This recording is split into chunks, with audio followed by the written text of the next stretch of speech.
رسول اللہ صلی اللہ علیہ وآلہ وسلم نے فرمایا کہ مجھ سے جبرائیل علیہ السلام نے کہا کہ اے محمد صلی اللہ علیہ وآلہ وسلم،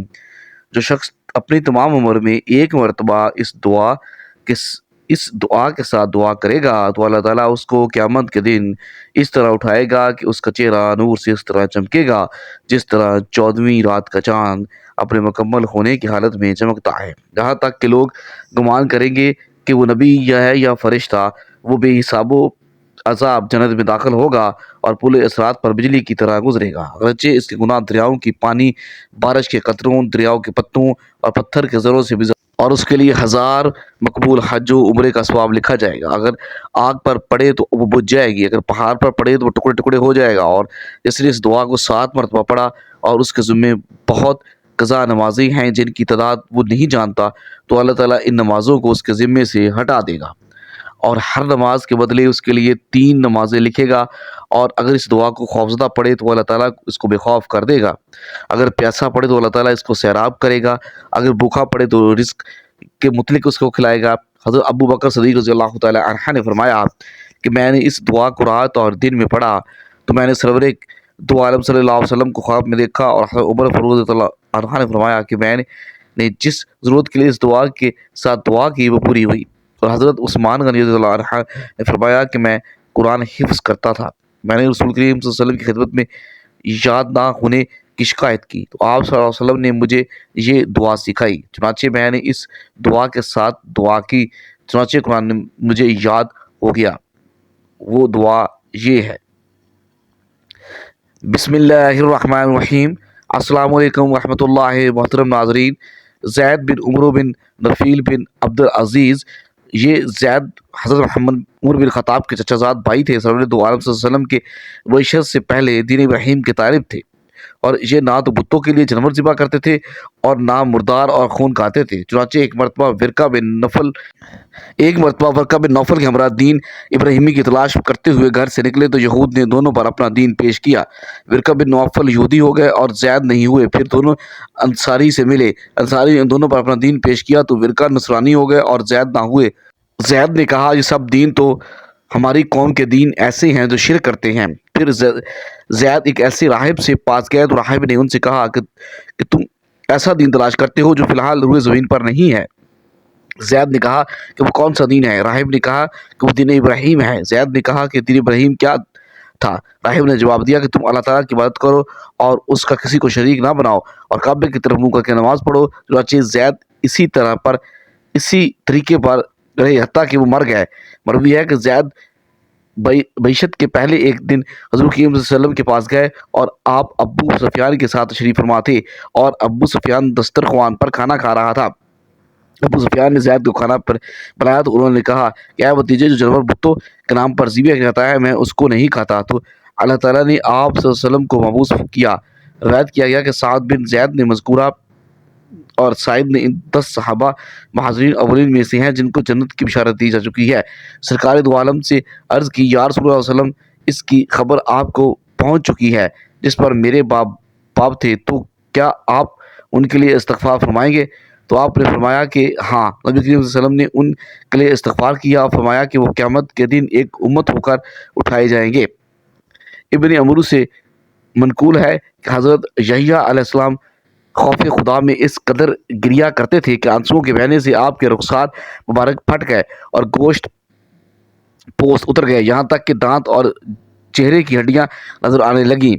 ایک دن والدہ نے دیکھ کر فرمایا بیٹا اپنے دانت چھپا لو۔ پھر آپ کی والدہ نے آپ کے رخساروں پر کپڑا ڈال دیا۔ پھر حضرت یحییٰ علیہ السلام خوف خدا میں روتے تو کپڑا گیلا ہو جاتا تو آپ کی والدہ محترمہ اسے بدل دیتی۔ اس طرح بار بار کپڑے تبدیل کرنا پڑتی، اور حضرت یحییٰ علیہ السلام کے باپ حضرت زکریا علیہ السلام جب اہل ایمان کو واعظ فرماتے اور ان کو دوزخ سے ڈراتے تو پہلے دیکھتے اور پوچھتے کہ مجمع میں یحییٰ تو موجود نہیں، تو اگر وہ موجود ہوتے تو ان کے سامنے دوزخ یا قیامت کا ذکر نہ کرتے۔ حضرت یحییٰ علیہ السلام کی رقت قلبی کی پیش نظر ایک روز ایسا ہوا کہ حضرت یحییٰ علیہ السلام اپنا سر ڈھانپ کر مجمع میں ایک طرف بیٹھ گئے۔ حضرت زکریا علیہ السلام نے ان کے متعلق پوچھا مگر کسی نے نہ دیکھا، لہٰذا خاموش رہے۔ تو حضرت زکریا علیہ السلام نے بیان کیا تو اللہ تعالیٰ نے جہنم میں گڑھا پیدا کیا ہے جس کا نام سکران ہے، اور اس میں ایک پہاڑ پیدا کیا جس کا نام نقزبان ہے۔ اس پر سے کوئی نہیں گزر پائے گا مگر وہی جو اللہ کے خوف سے بہت روتا ہو۔ جب نبی علیہ السلام نے یہ بیان سنا تو ایک زوردار چیخ ماری اور غشی سے گر پڑے۔ پھر جب فاقہ ہوا تو کپڑے پھاڑ کر سر پر مٹی ڈال کر روتے ہوئے جنگل کی طرف نکل گئے، اور سب لوگ بھی روتے ہوئے آپ کے پیچھے نکل پڑے۔ جب انہوں نے تلاش کرنے پر نہ پایا تو حضرت زکریا علیہ السلام زور زور سے رونے لگے، حتیٰ کہ آپ پر غشی طاری ہو گئی تو لوگوں نے نہایت ادب سے تختے پر اٹھا دیا، پھر اٹھا کر آپ کے گھر پہنچا دیا۔ جب آپ کی زوجہ محترمہ نے آپ کا یہ حال دیکھا تو لوگوں سے حضرت زکریا علیہ السلام کے متعلق دلافت کیا، تو لوگوں نے اسے حضرت زکریا علیہ السلام کا حال بتایا۔ حال سنتے ہی مادر شفیقہ کی آنکھوں سے آنسو بہنے لگے اور عصا ہاتھ میں لے کر کھڑی ہو گئی اور پریشان دل کے ساتھ لوگوں سے پتہ پوچھتی ہوئی جنگل کو نکل پڑی۔ 3 دن بیٹے کی تلاش میں پہاڑوں غاریں چھان ماری، آخر بکریوں کے چراغوں کو دیکھا تو ان سے حضرت علیہ السلام کا پوچھا۔ انہوں نے بتایا کہ گزشتہ رات ہم نے اس پہاڑ میں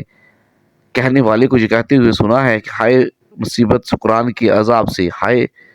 خرابی غضبان پہاڑ پر گزرنے سے، ہائے بربادی دوزخ کے جلانے سے۔ آپ یہ سنتے ہی جلدی سے وہاں پہنچی تو اپنے بیٹے کو بہت مضموم و پریشان پایا، اس طرح سخت عذاب سے ویلا کر کے پکارتے اور روتے ہوئے پایا۔ والدہ محترمہ نے آپ کو گلے لگایا اور واپس گھر لے آئی، پھر آپ کے لیے جو کی روٹی اور بھنا گوشت لائی اور فرمایا اللہ کے لیے اور حق کی قدرت اس میں کچھ کھا لو تاکہ مجھے سکون ہو، اور اس میلے موٹے لباس کو اتارو۔ اس سن کر حضرت زکریا علیہ السلام بہت روئے،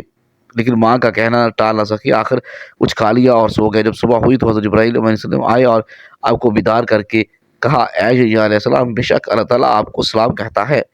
اور فرماتا ہے کہ شاید تو نے اپنا گھر میرے گھر سے بہتر پایا کہ اس میں آرام سے سو گئے۔ مجھے اپنی عزت و جلال و قدر کی قسم، اگر تو ایک نظر میری جنت الفردوس کو دیکھ لے تو اس کے شوق میں اتنا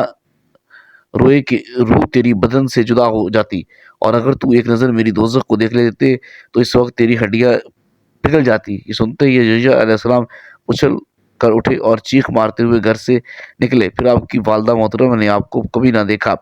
یہاں تک کہ آپ ظلماً شہید کیے گئے۔ اللہ تعالیٰ کا آپ پر سلام ہو۔ حضرت عبداللہ رسول صلی اللہ علیہ وسلم نے فرمایا کہ مجھ سے جبرائیل علیہ السلام نے کہا کہ اے محمد صلی اللہ علیہ وسلم، جو شخص اپنی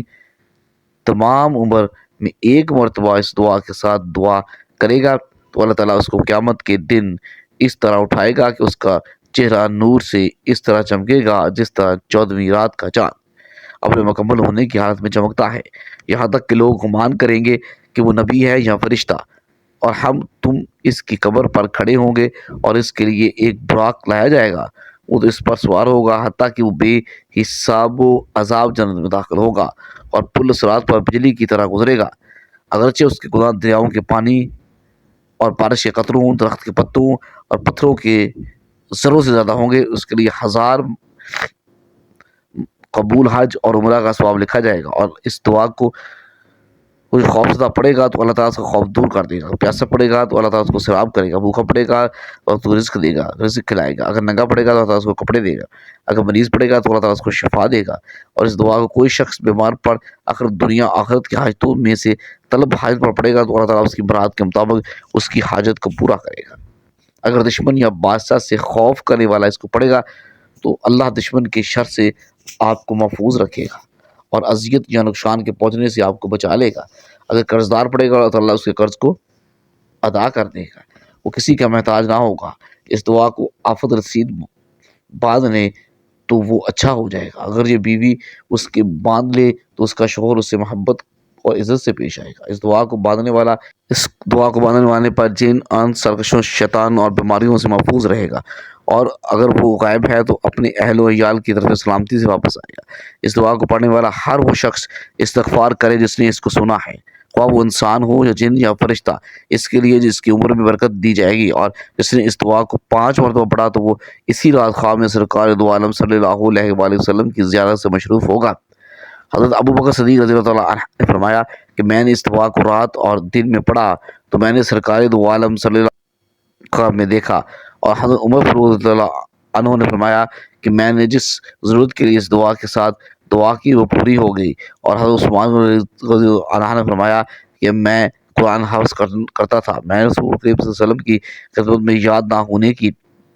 شکایت کی تو آپ صلی اللہ علیہ وسلم نے مجھے یہ دعا سکھائی، چنانچہ آپ نے اس دعا کے ساتھ دعا کی، چنانچہ قرآن مجھے یاد ہو گیا اور میں اس کے ذریعے سے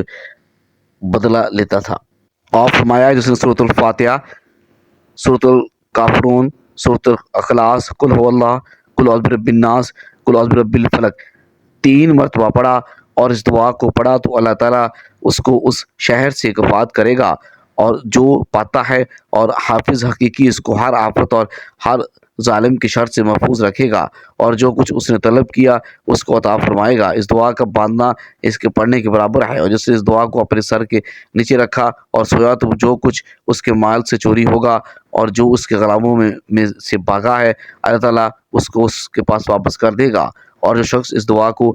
آب جاری پر پڑے گا اور تو ٹھہر جائے گا، اگر آگ پر پڑے اگر پہاڑ پر پڑے گا تو ٹکڑے ٹکڑے ہو جائیں گے۔ اور جس نے اس دعا کو 7 مرتبہ پڑھا اور اس کے ذمے بہت قضا نمازیں ہیں جن کی تعداد وہ نہیں جانتا، تو اللہ تعالیٰ ان نمازوں کو ان کے ذمے سے ہٹا دے گا اور ہر نماز کے بدلے اس کے لیے 3 نمازیں لکھے گا۔ اور جس نے 2 یا 4 رکعت نماز پڑھی اور ہر رکعت میں سورۃ فاتحہ 1 مرتبہ، سورۃ اخلاص 1 مرتبہ پڑھا اور سلام کے بعد اس دعا کو پڑھا تو وہ اپنا ہر مقصد پالے گا اور جس کے لیے اس نے دعا کی تھی، خواہ دنیا کے کاموں میں سے ہو یا آخرت کی حاجتوں میں سے ہو۔ اس دعا میں اس قدر فضائل ہیں جو شمار نہیں کیے جا سکتی۔ اس دعا کی فضیلتوں سے جو کچھ لوگوں نے ذکر کیا ہے اس کو میں نے مختصر کر دیا ہے، اور اللہ تعالیٰ توفیق دینے والا ہے۔ وہ دعا یہ ہے: لا الہ الا اللہ 3 مرتبہ، الملک الحق المبین، لا الہ الا اللہ الحکم العدل المتین،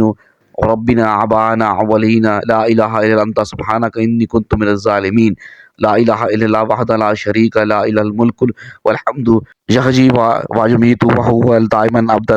لا یمیت بعد الخیر آل مسیر وہو علی کل شیء قدیر۔ ابو ہریرہ رضی اللہ تعالیٰ عنہ فرماتے ہیں کہ رسول کریم صلی اللہ علیہ وسلم نے فرمایا کہ میں سب سے پہلے جنت میں داخل ہونے والا آدمی کو بھی جانتا ہوں اور اسے بھی جو جہنم سے سب سے آخر میں نکلے گا۔ قیامت کا دن ایک آدمی اللہ کے دربار میں لایا جائے گا، حکم ہوگا کہ اس کے سامنے اس کے صغیرہ گناہ پیش کرو اور کبیرہ گناہ چھپائے جائیں گے۔ پھر اسے کہا جائے گا کہ تو نے فلاں دن ایسا ایسا عمل کیا، وہ بغیر کسی انکار کے اقرار کرے گا اور کبیرہ گناہوں سے ڈر رہا ہوگا۔ پھر حکم ہوگا کہ اس پر برائی کے بدلے ایک نیکی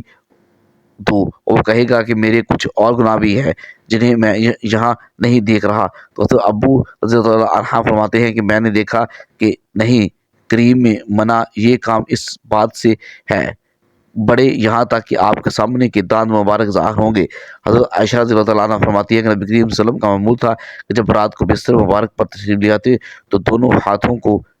دعا کے انداز میں جمع فرما کر ان میں پھونک مارتے اور سورۃ اخلاص، سورۃ الفلق، سورۃ الناس پڑھتے، پھر دونوں ہاتھوں کو یہاں تک ممکن ہوتا جسم پر پھیرتے اور ابتدا سر انور، چہرہ مبارک اور جسم کے سامنے والے حصے سے کرتے اور 3 مرتبہ ایسا کرتے۔ سبحان اللہ، اللہ پاک ہے، آزانہ ہاتھ جوڑ کر التجا و دعا کرتے، ہم تمام مسلمان بہن بھائیوں کو آپ صلی اللہ علیہ وسلم کی سنت مبارک پر عمل کرنے والا بنا دے، آمین یا رب العالمین۔ جزاک اللہ خیرا کثیرا۔